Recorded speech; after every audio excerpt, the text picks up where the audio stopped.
A few moments later. Nah, yang pertama kita harus tahu dulu nih apa saja sih struktur yang ada pada organ hati manusia. Hati memiliki dua lobus, lobus kanan dan lobus kiri.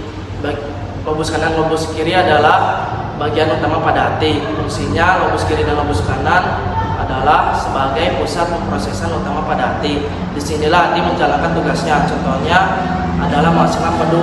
Empedu adalah organ berbentuk buah pir yang mampu menampung 50 mili empedu yang dibutuhkan untuk tubuh untuk memproses pencernaan. Arteri hepatika berfungsi dalam mendistribusikan darah ke hati, pankreas dari empedu serta lambung, bagian duodenum dari usus halus. Vena hepatika berada di sebelah sini. Vena hepatika adalah pembuluh darah yang berfungsi dalam mengangkut darah terdeoksigenasi. Darah yang telah disaring oleh hati adalah darah dari lambung, usus kecil, usus besar, dan pankreas ke vena cava inferior. Vena centralis berada pada bagian tengah tiap lobulus. Vena centralis bergabung untuk menjadi lebih besar dan membentuk vena hepatika yang selanjutnya masuk ke dalam vena cava inferior. Vena cava atau vena sistemik yaitu pembuluh darah vena yang membawa darah dari seluruh tubuh ke bagian atrium atau serambi kanan jantung. Lalu yang kedua, penjelasan berupa proses sistem ekskresi pada organ hati manusia. Berikut penjelasannya.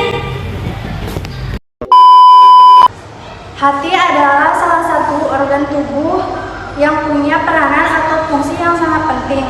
Hati ini organ yang terbesar di dalam tubuh yang mempunyai berat 1,5 kg. Selain hati digunakan untuk proses menetralisasi racun, hati juga dapat digunakan untuk perombakan eritrosit. Jadi eritrosit hanya bertahan 120 hari, lalu dia akan mengalami kerusakan. Maka dari itu perlu dilakukan perombakan. Proses perombakan pada hati sebagai berikut. Eritrosit yang ada di dalamnya memiliki struktur hemoglobin. Hemoglobin nantinya akan dipecah menjadi 3 bagian. Yang pertama, heme, yang kedua, Fe, dan yang ketiga, globin. Menjelaskan proses pemecahan hemoglobin. Yang pertama, globin akan digunakan untuk proses pembentukan hemoglobin baru. Jadi, globin digunakan untuk proses pembentukan eritrosit baru yang dikirim ke sumsum tulang. Lalu Fe yang nantinya disimpan di hati nantinya akan dikirim ke sumsum tulang untuk proses pembentukan eritrosit baru. Kemudian heme akan dikeluarkan oleh tubuh. Heme dibagi menjadi 2, yaitu bilirubin. Bilirubin mengalami oksidasi untuk membentuk urobilin yang digunakan untuk mewarnai feses yang berwarna kuning. Sedangkan biliverdin digunakan sebagai zat warna empedu yang nantinya pada biliverdin akan dibawa menuju empedu.